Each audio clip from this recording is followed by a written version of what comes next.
So, just want to find a seat here. Just getting a hammer, I'll be back. Is anyone there? Not yet.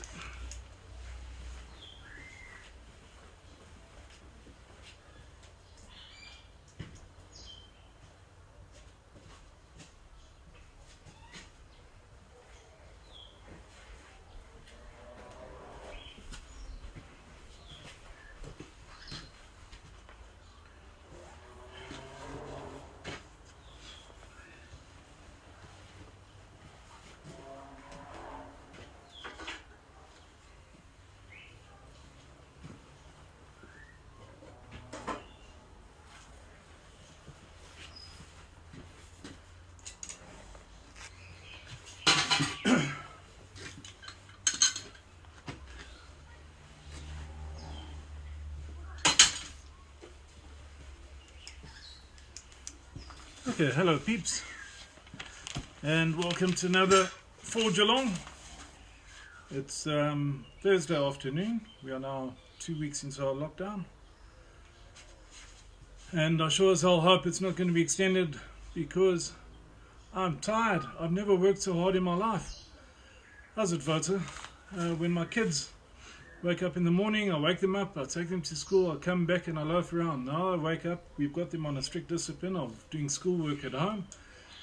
So Daddy's got to set the example. So I'm in the forge at 8 o'clock every day. I'm never worked so hard in my life. But it's taught me some good disciplines in the forge, and I'm getting a lot done, which is great. So in many ways, this shutdown has been very good for me. It's taught me to focus on a few things, and it's very hard running your own business. As a lot of you guys know, it requires a lot of discipline, a lot of goal setting, daily goal setting, and you have to get busy and just do the thing. So for those of you who watched the other day, I showed you how to basically make a criollo, which is the Argentinian gaucho knife. Or South American, really. I think the Argentinians will correct me on that one, but it's a South American knife. And you take a round ball, and this is a 20mm round ball. You hammer in your shoulders over there. You hammer your blade out over here. You get yourself to a good pre-form. Okay, so you hammer your blade down flat. And you make sure it's got your point where you want it, your bevels this side, your cutting edge, and you have to work on moving this little shoulder out and back a bit.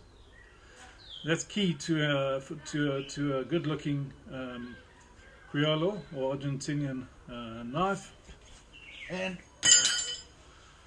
that's the one I've been finishing up. So that's the finished version. So I've hammered it out, I've forged in the tang from the round ball. It's quite a bit offset because it takes a nice offset handle with quite a nice curve, and it's a very comfortable grip for the type of knife that it is. So that's the one I started the other day that I'll be finishing up in between our chats. Pop that over there. I've also been busy on some other things, so, and I might cover this at some stage too. So here's a nice, don't know what to call it, harpoon knife thingy, but I've done a forged wrought iron guard that's been hot fitted, and so it's fully forged, well, not fully. It's forged from wrought iron, and the grinding is finished, and then it's hot fitted on. It's got a nice flush fit on the blade, so that one's ready for a handle.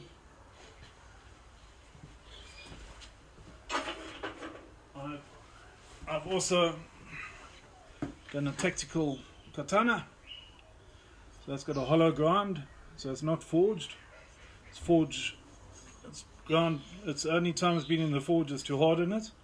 So it's nice to have fun with other shit like this from time to time. So this blade is done. I'm just going to drill holes in here and just get a good point of balance. Still a bit blade heavy. Handle heavy, sorry.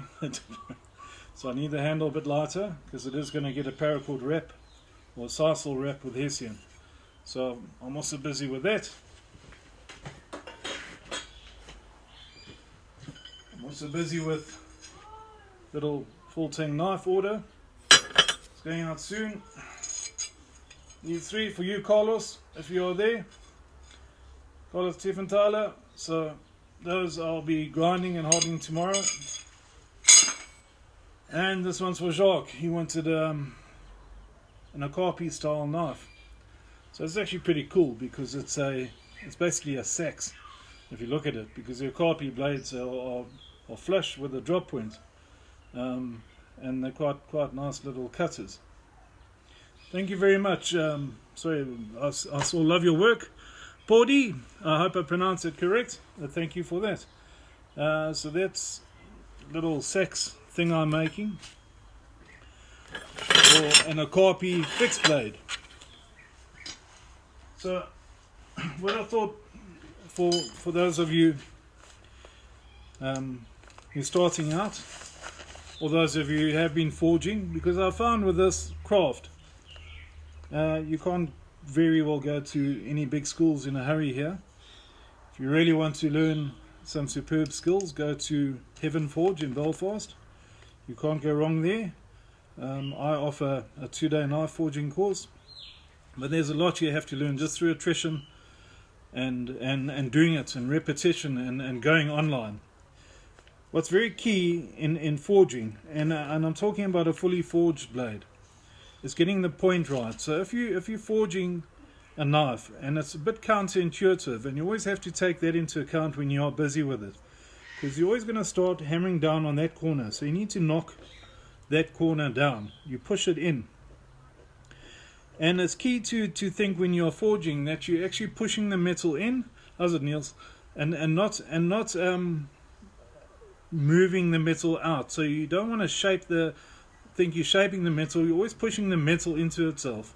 And that's what you must always bear in mind as you're forging. You're pushing the metal in. I've had guys trying to drag out the edges with a hammer, with funny hammer strokes. Don't try to drag it out, because all you're doing there, because steel has a grain, and if you try and drag it out, you're pulling the grain apart. So if you try and drag it, don't do that. Rather hammer straight down into the steel, compacts it down, and it will move. It's got to go somewhere, so it's going to move in the direction that you're going to dictate by how you're holding it on the anvil and your hammer blows. So when you're forging a knife, you're going to start by hitting it on the corner of the billet. As that billet moves in, it's going to get fatter on that area, so you're going to put it on the sides, and you're going to hammer the sides flat. And that's pretty key, and I've had hundreds of students through the forge, and I always have to remind them, because you get very happy hammering down on the corner, and you forget that this metal is getting fatter here, and it gets thicker, and you have to hammer it down on the sides, and keep the thickness of the blade the same thickness the whole length. What happens if you don't, is you get a very fat bit here, and you get a little cold shut there. So the metal will actually fold over, and then when you get down to grinding, it's going to cause a crack, or it's going to be there, and it's going to be really crap. So when you're forging a knife, that edge there on the back, so I'm going to just draw a new picture. So that shape on your spine dictates the final shape of your knife. So once again, I'd like to confirm, I'm talking about a fully forged blade, not semi-stock removal. If you want to be a great bladesmith, you must learn to forge stuff 100%. You must grind it 1%, just to neaten it up. So if you have a nice curve on the back there of about 60 degrees, you forge a bevel in on the flat edge, and the point will come up. And this is a bit that I really have a lot of time just explaining, because people look at me and they agree with me, and then they'll go and forge the wrong side once you've got the tip down. Once you forge the tip down, the flat side is the cutting edge. You're going to forge your bevel in on the flat side, and the point is going to move up. So it's a bit counterintuitive, and that's what you're working at in the whole bladesmithing process, is planning where you're going to hit it, how you're going to hit it, and what's going to happen when it moves. So if you want a cleaver, obviously you're going to keep it flat. If you want a dagger, you're going to forge it long and thin. If you want a bowie, you're going to forge a fairly flat clip. If you want a hunter, you're going to forge a curve. And all of these shapes you forge in your bevel on the flat edge on the bottom. So once you determine what type of knife you want to forge and get started, what you need to watch out for when you're forging is what's called a fishtail, the dreaded fishtail. And that is on the front of your blade, and that is caused by hitting it on the flat the whole time. So although you start on the corner, and I always tell people start hitting it on the corner, and it's a very awkward style when you first start. And Kerry Stagman is watching, and I'm great and honoured to have a man of his stature here. And there's any questions to be asked, please ask Kerry. I'm sure he'll be glad to answer. So if you're hitting on the corner, you're forging it in. You get this metal moving over the front if you don't pay too much attention.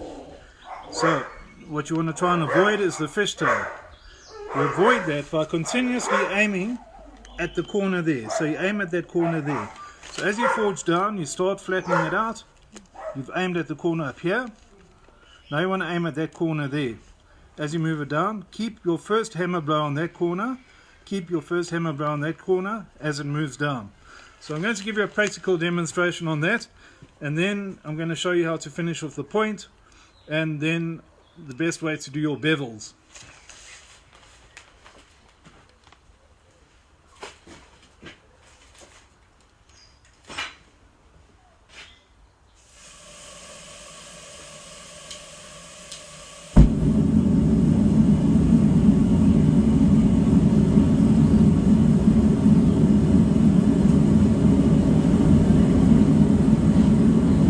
So the forge she is lit. Metal shouldn't take too long to heat up.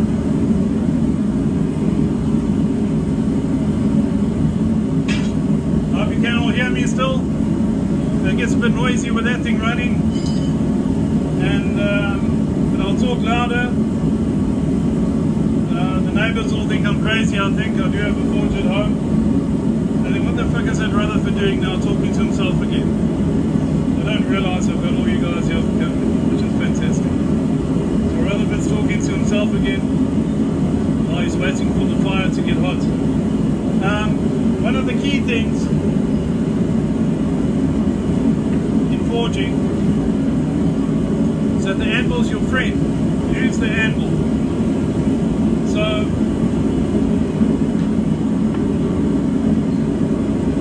you're going to be hammering onto your anvil with your hammer. So if you're hammering in the middle of the anvil and you have a very thin piece of metal on there, it's very difficult to get it down onto the edge accurately. I saw Stuart Smith here the other day in a forging demo. He forges in the middle, but he's been forging 20 years. Until you have that muscle memory that you're going to land your hammer in exactly the same place every day, it is best to use the edges of your anvil. Obviously you need nice square edges, which is not always possible with the anvils we find. But try and fix up one good edge on your anvil. I like using the front edge here, just in front of the cutting deck, and then at least these two sides here. So dress that, fill it up with hard facing rods, flatten it out, and get yourself a couple nice square edges on your anvil, which are pretty essential, I think, in knife forging. And as I say, it's not always easy because the anvils we get are pretty buggered. Like, of course, I hope you're having a beer as well. I forgot to grab one, otherwise I would have a beer with you too. How's it, John? Andrew, how are you doing? So, the metal's hot enough. I'm going to show you now.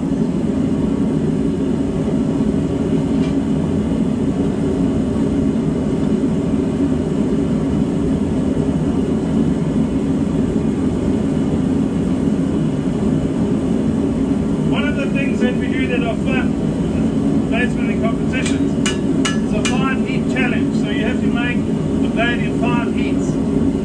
I tell my students that, and I say what can be done, because it's just hitting it right and in the right place. So So metal's nice and hot, and we're first going to start on that corner. So I hope you're watching this. So it's a bit of an awkward blow, so you're hammering down at 45, and then you flatten it out. So 45, flatten out. 45, flatten out. Get into a good rhythm. Strike while the iron is hot. You all know that comes from 40, surely. So strike while the iron is hot and carry on. So that's how you do it properly. So you keep hitting down and keep hitting from that point backwards. Alright. Yeah. Now I'm going to fuck it up a bit and show you how to fix it.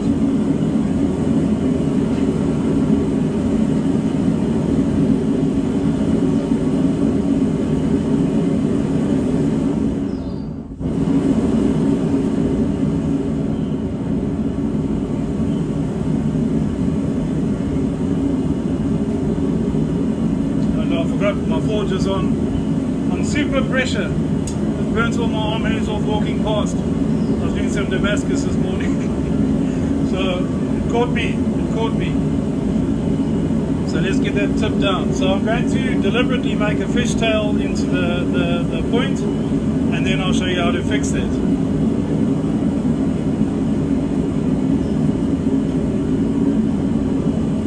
Okay, so you get a fishtail if you're striking too flat the whole time.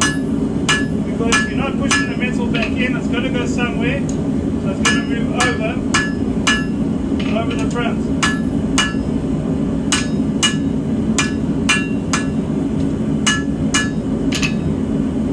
So even though I'm trying, I can't get it wrong. But the point is, it's going to move over there. The way to fix that: put it on your anvil, grab it like so, get it on your anvil, and push the nose back in.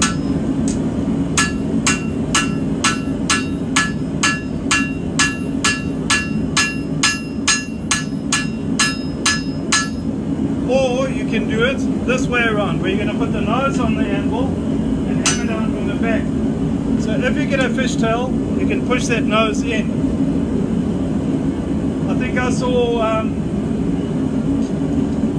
can't remember who it was, but I think it was Matt Lamy. And he forges here on the horn when he does the points, which is actually a very good idea and requires a bit of practice, because you get a double pinch action going on and it squeezes that point together a lot quicker. So this is going to be a fairly quick demo today. I'm just going to show you now. I'm going to finish forging the point.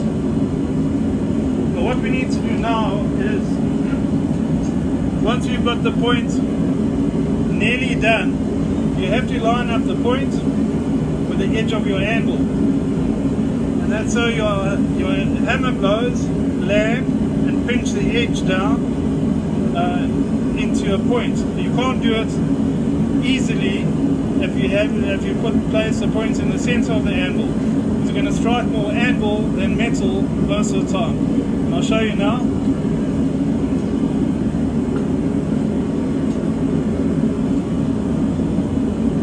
Okay, so you can get it nearly done in the anvil.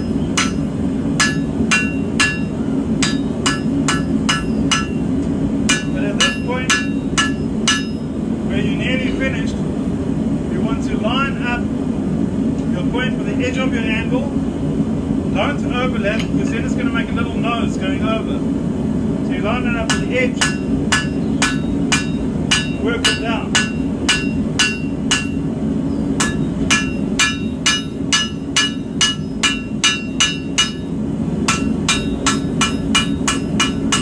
So I'm just shaping it a bit while I add some heat in.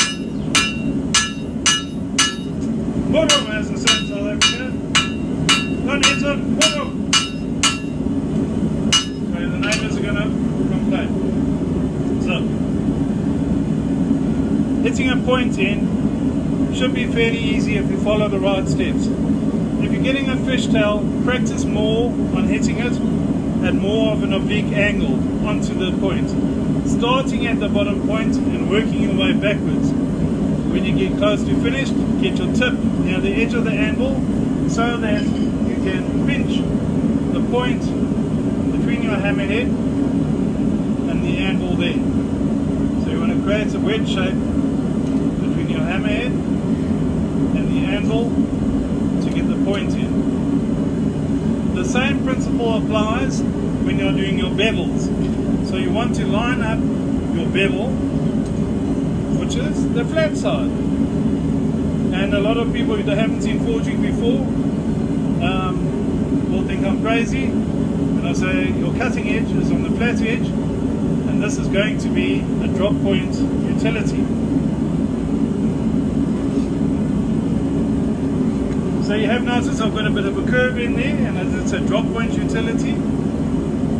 If you have a flat edge on the top or with a slight curve, you're going to forge yourself a bowie. The other thing you're continuously fighting against is that as you forge in the bevels and the tips, the metal's always going to warp and turn other ways. And just focus on the points. The points being, I'm working on the tip, focus on getting the tip done. The next is the bevel. If you just follow the tips and the process, you will be able to forge a blade very easily. Hello Rick from Canada. I'm going to come visit you one day. But in summer, I don't think I could do minus 30. I think the coldest has been in Johannesburg ever was -2, maybe. And I think we've had snow here once in 30 years. And it lasted all of an hour. Because it was only about so thick. It was the big fucking thing. Everyone had to go outside and find the snow. That's Africa.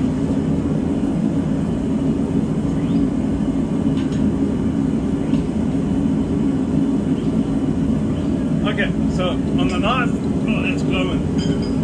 Your flat edge is your cutting edge. And that's what we're going to hammer the cutting edge in. So we're going to line up the flat edge with a straight edge here on the front of the anvil and start at the front.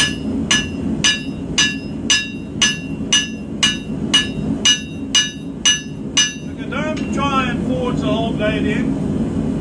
It's not a dick competition.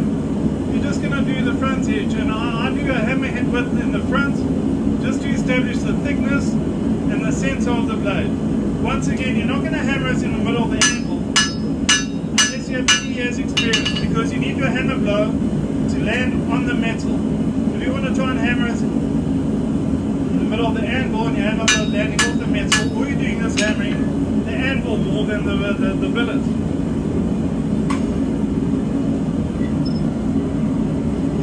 One thing about Canada though, I've seen you got lots of bugs. But you got mooses as well. They make nice handles. Don't like them fucking bears. Hello Dan, how are you? Hello Kobus, welcome. So for the guys who just joined, I've shown you how to do a tip, fast and easy. Avoid the fishtail, how to correct the fishtail by hammering the nose back in. So if the nose is over, and what's quick and easy for me to do with my students, because we only have 2 days to make a knife, not like forging fire, is to just cut off the offending bit. But being a bit of a purist that I am, I like to fully forge blades and avoid the binder and the cutting discs as much as possible. And you as an aspiring bladesmith should work at trying to forge a blade 99% to shape with minimal binder effort. Hello Keith Royston in the UK. Hey Greg. I bet you're having a fucking rough on your ball home, eh? No, I'm joking. Welcome, you worked for it. I hope you're having a great shutdown.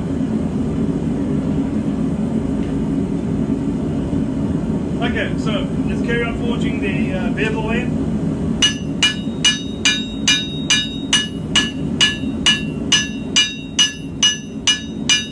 Okay, I have been hammering one side only because I don't want you to see my backside, but you need to rotate it and do both sides evenly.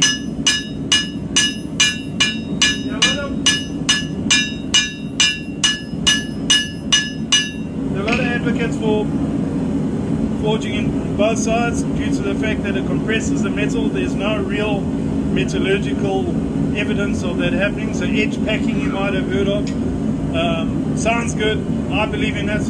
So hammer the edge equally both sides and you're going to get a high performance working blade. So your goal here is to get your edge down to about 1 millimeter. That's 100% right, Rick, and I agree with you 100%. I can forge out a blade 10 times faster than I can at the grinder, and I can fix a fault 10 times faster at the forge than I can at the grinder. So 100% correct. So you want your edge to be about 1 millimeter thick. That's what I aim at.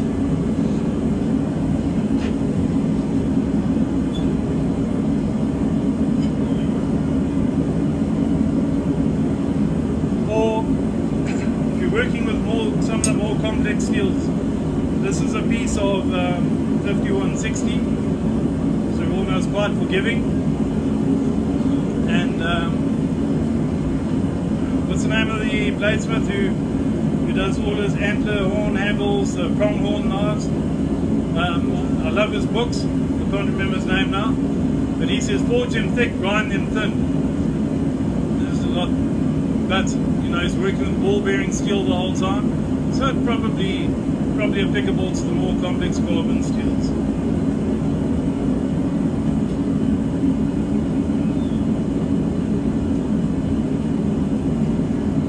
Okay, so hammering backwards.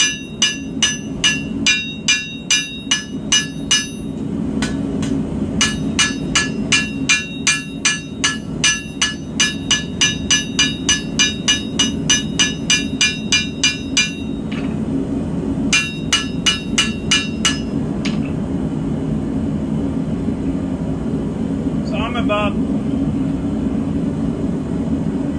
at this stage I look at where I want to finish, so I'm about halfway where I want to be, or 2/3. I'm not going to forge in the choil, and once again you use the edge of the anvil as your buddy. So I'll put it on the anvil up to there, and then I'm going to hammer in the choil first and then work my way to the front.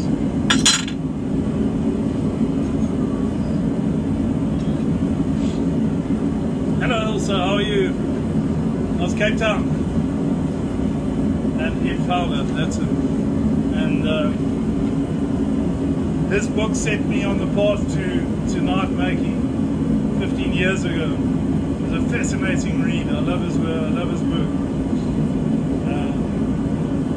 But I've never seen a man more dedicated to one style of knife. And that's really the artist in me fights. I cannot do production knives.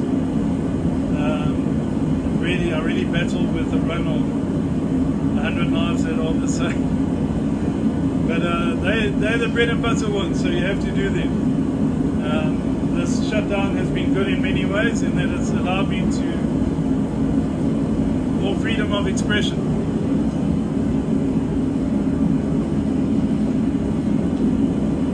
So I'm going to finish off where the bevel stops by forging in the choil. So line up the edge of the knife, the edge of the angle, hammer in where I want the choil to be. I line that up, turn it over.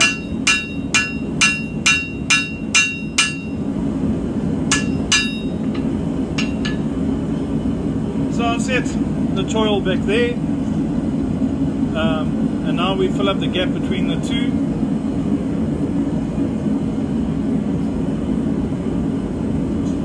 I kind of forget why I got you all online, and it's to show you how to forge the bevels in.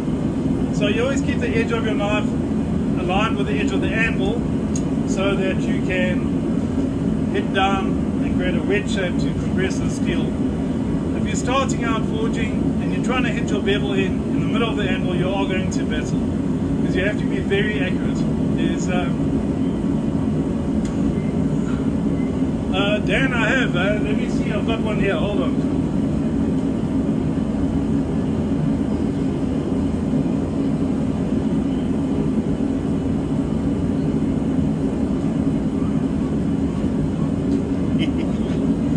So That's a horseshoe ROS. Nice forged Ferrier's ROS, antler handle, and a brass rod and pommel. So I love using ROS, and I like keeping the natural look of them.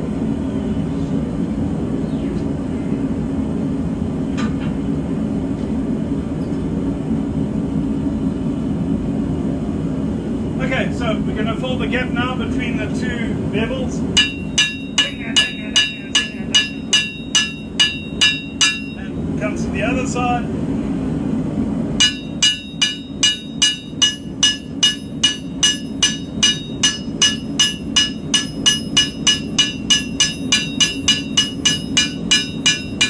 Here's my back.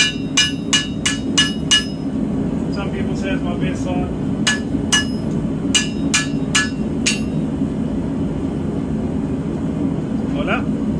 Forged knife. So what I'm going to do is just accentuate the choil area.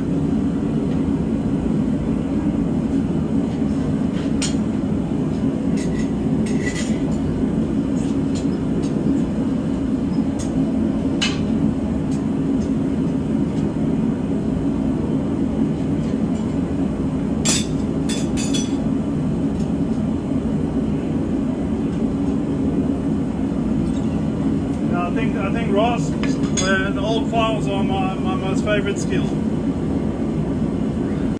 One of these days I'll get a proper camera for this job.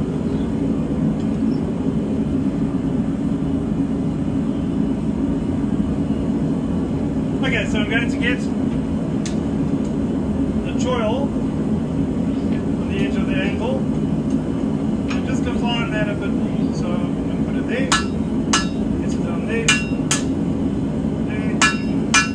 There, the tip's moved a bit back, move the tip down.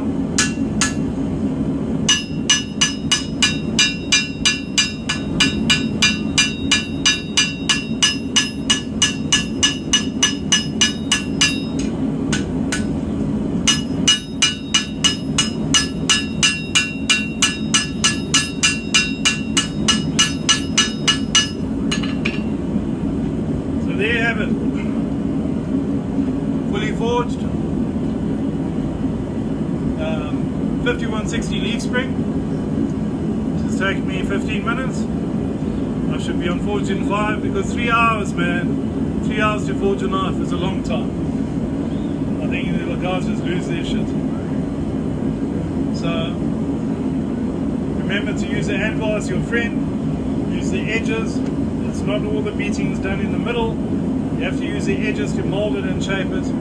You have to use the edge to get your corner in, your point in, and you have to use the edge to get your bevels in on the sides. So that I could finish up as a full tang or a hidden tang. But for today, that's it from me. Thanks, Rick. Any questions otherwise? Thank you for watching.